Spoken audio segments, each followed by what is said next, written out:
ओम गणेशाय नमः। आज मैं आपको गणेश जी के जन्म के बारे में बताऊंगा।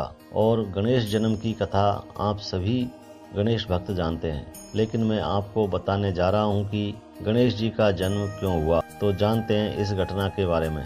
एक बार शिव जी ध्यान करने कैलाश पर्वत पर जा रहे थे और पार्वती घर पर अकेली थी।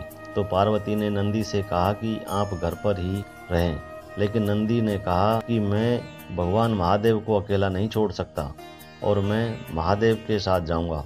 तो पार्वती को कष्ट हुआ और उन्होंने सोचा कि ऐसा आज्ञाकारी पुत्र मेरे भी होना चाहिए जो मेरी आज्ञा को ही माने।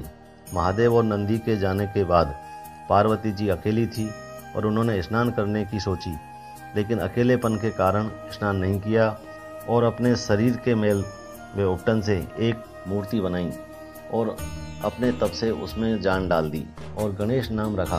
गणेश जी को लाड प्यार करके उन्हें लड्डू खिलाए और आज्ञा दी कि जब तक मैं स्नान करूं आप दरवाजे पर रहें, कोई भी अंदर नहीं आए। फिर गणेश दरवाजे पर पहरा देने लगे। उसी समय महादेव जी आए तो महादेव जी को उन्होंने अंदर नहीं जाने दिया। तो शिवजी भगवान त्रिशूल से उनकी गर्दन काट दी और अंदर चले गए। वहाँ पार्वती ने शिवजी भगवान से कहा कि आपको दरवाजे पर मेरे पुत्र ने रोका नहीं। तो शिवजी भगवान ने कहा कि मैं उसे मार कर अंदर आया हूँ। तो पार्वती विलाप करने लगी।